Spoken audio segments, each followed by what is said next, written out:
Bueno, pues me gustaría comenzar lo que el Señor me ha puesto en mi corazón con mis dos versículos favoritos. Me gustaría que me acompañarais a Proverbios, capítulo 3, versículos 5-6.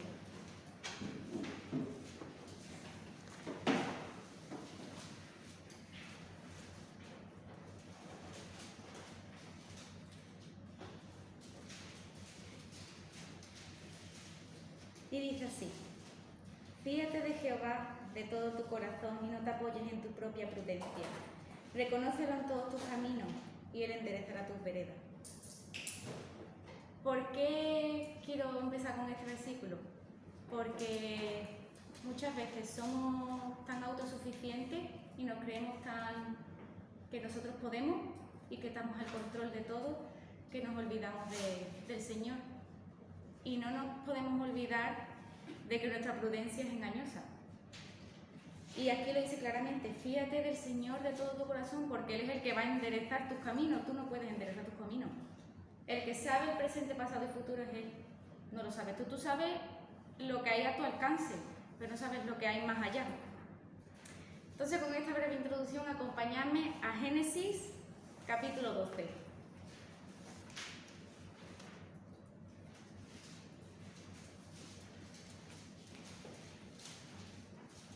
Quien lo tenga, que pueda leer el versículo del 1 al 3.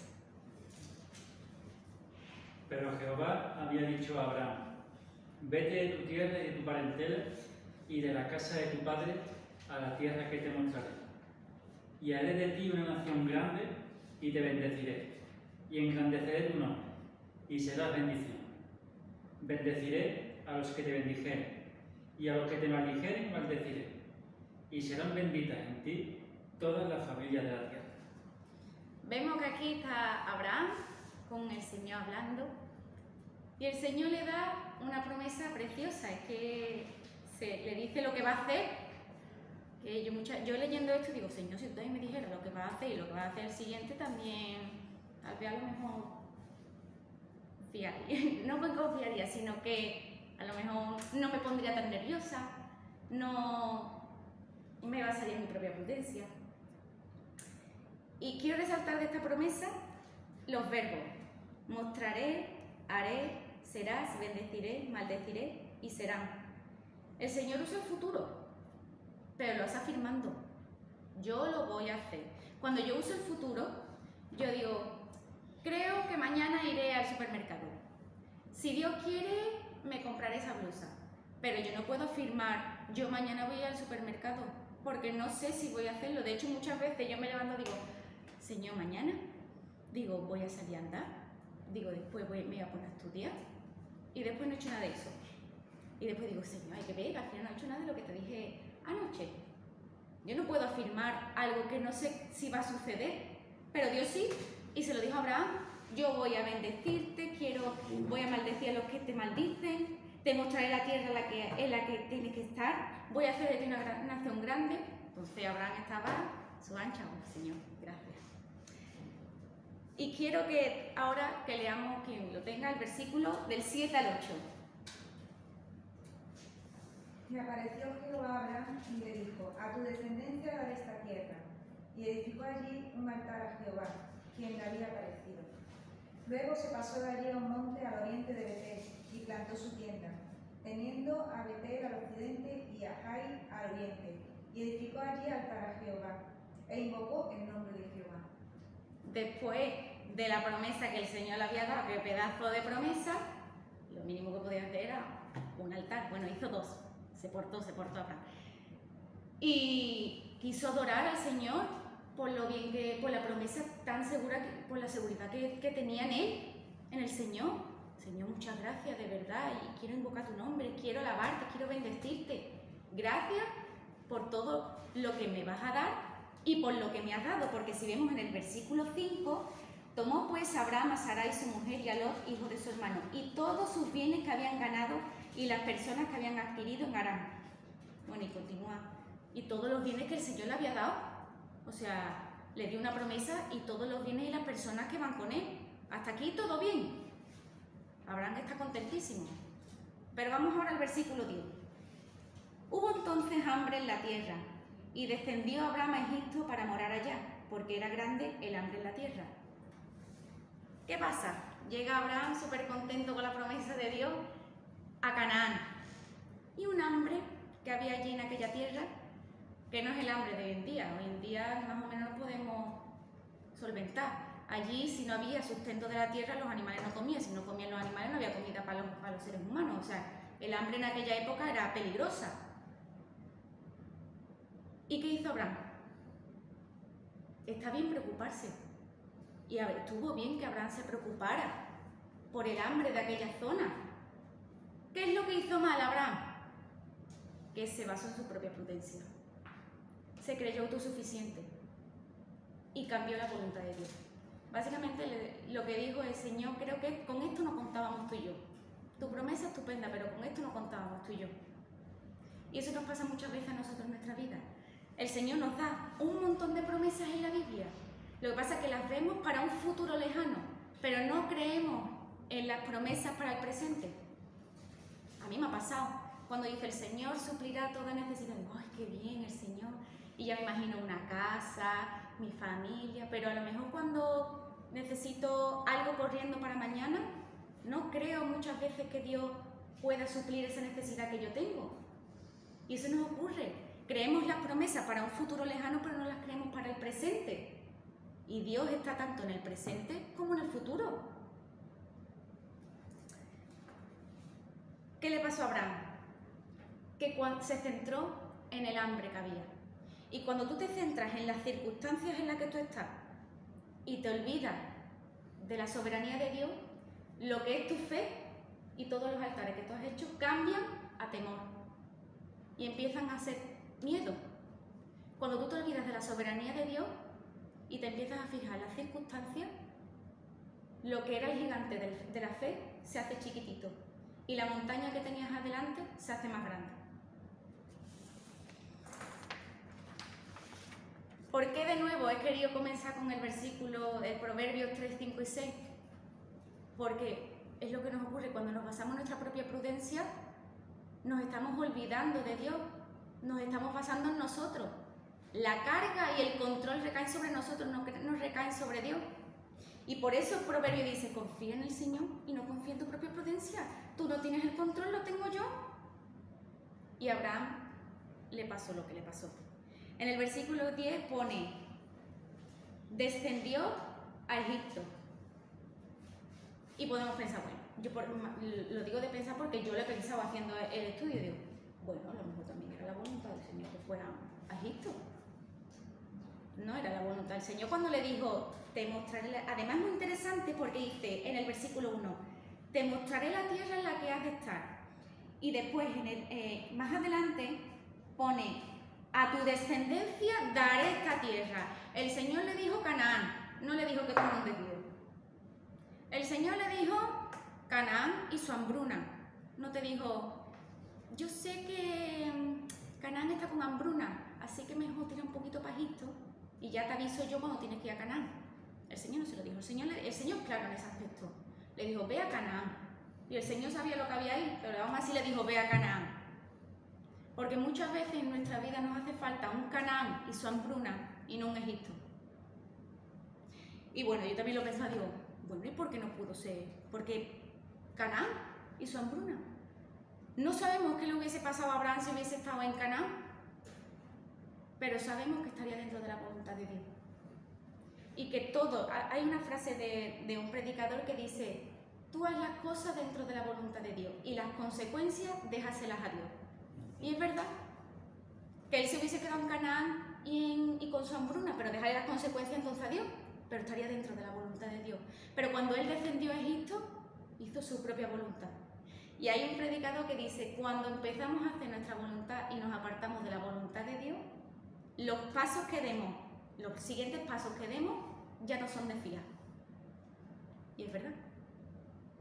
Ya, y además lo vamos a ver ahora. ¿Por qué Abraham verdaderamente descendió a Egipto? Y aquí es la clave. Se olvidó de la soberanía de Dios. Se olvidó que Dios no contaba con esa hambruna. Entonces toda la carga, que es lo que he dicho antes, toda la carga y el control de la hambruna, la preocupación, cayó sobre él. ¿Y qué hacemos cuando tenemos el control? Cuando tenemos nosotros el control, verdaderamente perdemos el control. ¿Y qué vamos a hacer cuando nosotros tenemos el control? Si nosotros controlamos todo, ¿qué vamos? No salgas entonces a la calle sin una máscara antigas, porque no sabes lo que puede pasar. No vayas a un restaurante, no vayas a que te vayan a envenenar. No subas a un avión sin un paracaídas, por lo que pueda pasar. Nosotros no podemos vivir con esa carga del control. Por eso en Proverbios 3, 5 y 7 dice, confía en el Señor. Confía que Él está enderezando tus caminos. Confía que lo que tú no ves, Él lo ve. Entonces nosotros no podemos cargar con el control de todo lo que nos rodea, pero sí podemos hacer una cosa, que es confiar en el Señor. Y Abraham, mira, no quiero que en este mensaje veáis como que estoy poniendo a Abraham de malo, sino solamente en este capítulo que se parece a mí muchas veces. Y cuando nosotros tenemos la falta de control, es cuando vienen los problemas, las ansiedades, las depresiones. Os voy a poner un cuento que me gusta mucho de un libro, ¿vale? Quiero que os imaginéis que tenéis 17 años, ¿vale? Que tenéis un padre que es doctor, que es especializado en, ¿cómo se llama? Es ortopeda. Y es reconocido por todo el mundo. Y la gente viaja desde la China, desde la India, todo el mundo para ir a ser atendido por tu padre. Tú sabes que él tiene un montón de títulos, tú sabes que es prestigioso y de maravilla, tú sabes que es tu padre y te llevas muy bien con él. Y ahora de la noche a la mañana estás bajando las escaleras y te tropiezas y te haces un esguince. Y la semana que viene tienes el baile del colegio. Tú empiezas a darle vuelta y empiezas a decir, ¡ay! No hay tiempo para muletas, no hay tiempo para rehabilitación, operación, imposible. Yo lo que necesito es un tobillo nuevo. Y entonces tu padre te ve ahí preocupado y te dice, ¿qué te pasa? Papá, mira el pie, él te lo observa, lo ve ahí un chichón gordo en el pie. Y tú le dices, papá, no voy a volver a andar. Él te dice, ¿cómo que no? Si vas a volver a andar. Papá, nadie me va a ayudar. Sí, yo te voy a ayudar. Tú no me vas a ayudar, papá. Tú no me entiendes, tú no sabes por lo que yo estoy pasando, papá. Tú no tienes el esguince. Y él te dice, pero tú verdaderamente sabes a lo que yo me dedico. Y ahora tú te pones a pensar y tú dices, yo sé que mi padre es reconocido por todo el mundo. Yo sé que mi padre, la gente viaja para ir a que sea atendido por él. Yo sé que mi padre es un maestro, pero verdaderamente lo sé. Y me dice mi padre, vente un día a la clínica. Entonces tú vas allí con tu padre a la clínica, tú ves todos los títulos que tiene en la pared colgados. Te da un libro con su nombre en la portada y te dice, ese libro lo he escrito yo. Y tú dices, ostras. Y ahora llaman a tu padre, que una señora se ha caído, se ha roto la cadera y que de urgencia tiene que ser operada. Entonces te dice tu padre, vente conmigo al quirófano. Tú te lavas las manos, te pones lo que es la bata, y te pones a un ladito pero viendo la situación. Y tú ves que tu padre está en la mesa de operaciones, nadie le dice nada. Él sabe dónde tiene que poner, dónde tiene que quitar. Él es el que dirige la operación. Y tú ves que lo que es una cadera fracturada se ha pasado a una cadera que estaba mejor que antes. Y ya tú te pones a ver tu tobillo y tú dices, mi tobillo no es nada para lo que puede hacer mi padre. Y muchas veces nos ocurre así. Muchas veces creemos que nuestro esguince es muy grande y el Señor es experto en esguince. Y muchas veces, perdón que lo tengo aquí tenemos simples tobillos torcidos y tus temores es que quiero decirlo al pie de la letra. Pues la mayoría de las veces tenemos simples tobillos torcidos y tus tobillos no son nada para Dios. Cuanto más conocimiento tengamos de Dios, más pequeños se verán nuestros problemas comparados con lo que Él puede hacer. Cuando tú ves que tu padre está en la mesa de camilla arreglando una operación de cadera, tú dices, mi tobillo no es nada comparado con lo que Él puede hacer. Y muchas veces nosotros buscamos muletas un voltador fuerte, buscamos ser autosuficientes, buscamos un doctor y no nos acordamos que el experto está justo al lado nuestro. Ahora quiero haceros el contraste de lo que le pasó a Abraham con la vida de José. José, como sabéis, era un hombre que fue vendido por sus hermanos y también fue a Egipto. Pero aquí cambia una cosa, que Egipto para José sí estaba dentro de la voluntad de Dios, sí estaba dentro de su soberanía, pero Egipto para Abraham no estaba dentro de la soberanía de Dios, no estaba dentro de su voluntad. Primera diferencia. Segunda diferencia. Sabemos, quiero que me acompañéis al versículo, a Génesis 40.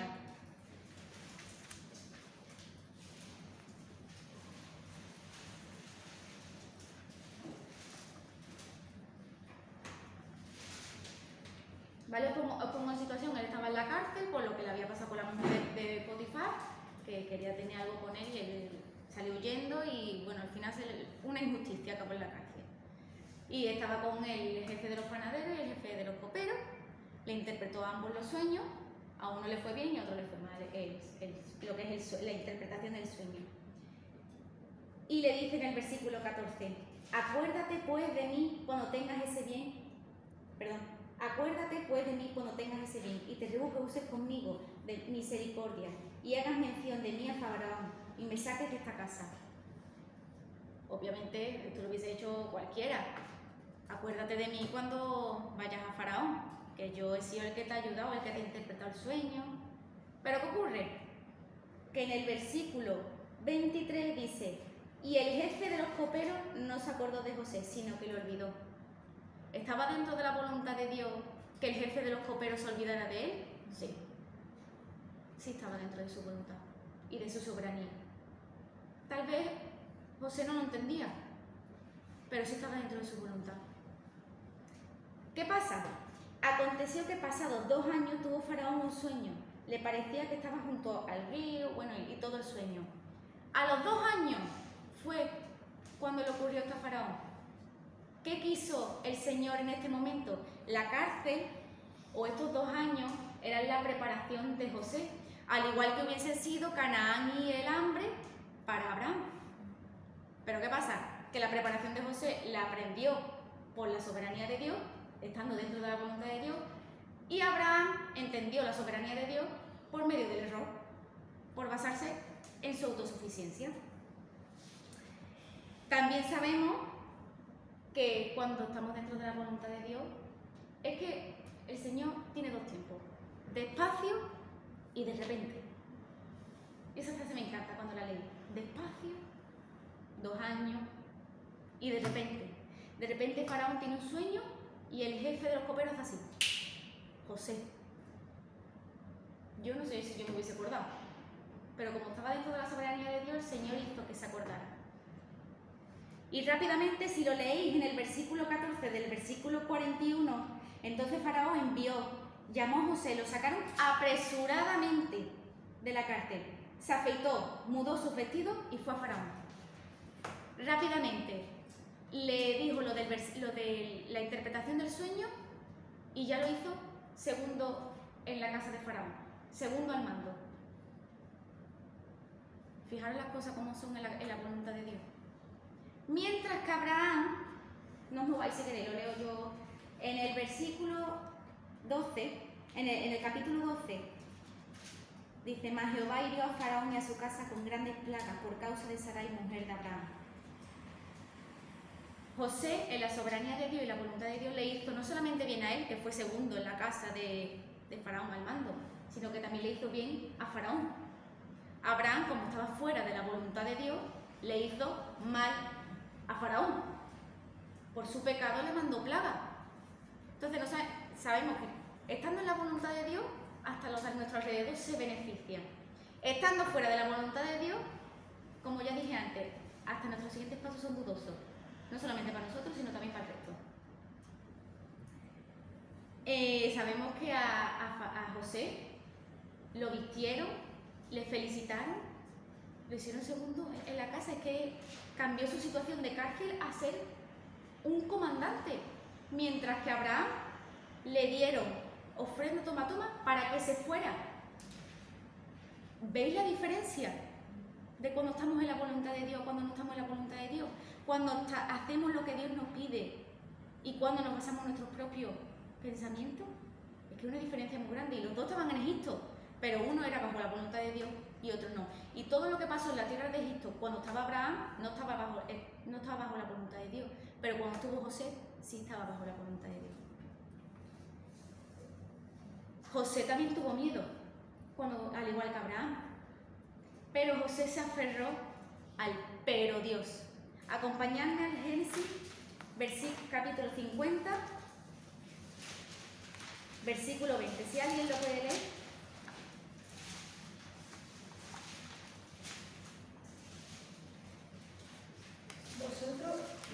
Vosotros pensasteis mal contra mí, mas Dios lo encaminó a bien, para hacer lo que vemos hoy, para mantener en vida a mucho pueblo. ¿Veis ahí el más Dios, en otras versiones, pero Dios? José tuvo miedo en la cárcel y por todo lo que él, porque al igual que Abraham también pudo morir.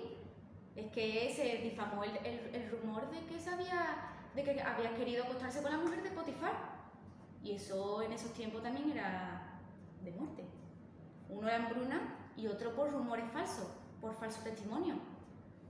Pero José miró sus circunstancias por las lentes divinas y Abraham miró sus circunstancias por las lentes humanas.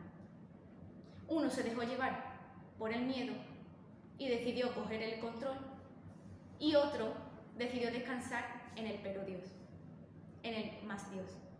Y eso también lo tenemos que hacer nosotros cuando tengamos miedo y vengan circunstancias que nos sobrepasen. Confía en el Señor, coge tú la espada de el pero Dios. Tengo esta enfermedad, pero Dios sigue siendo fiel y sé que sigue siendo poderoso y que me curará. Están echando gente de mi trabajo, pero Dios me ayudará. Me critican, pero Dios me hará justicia. Y con Jesús, cuando murió, pasó lo mismo. Jesús murió un viernes.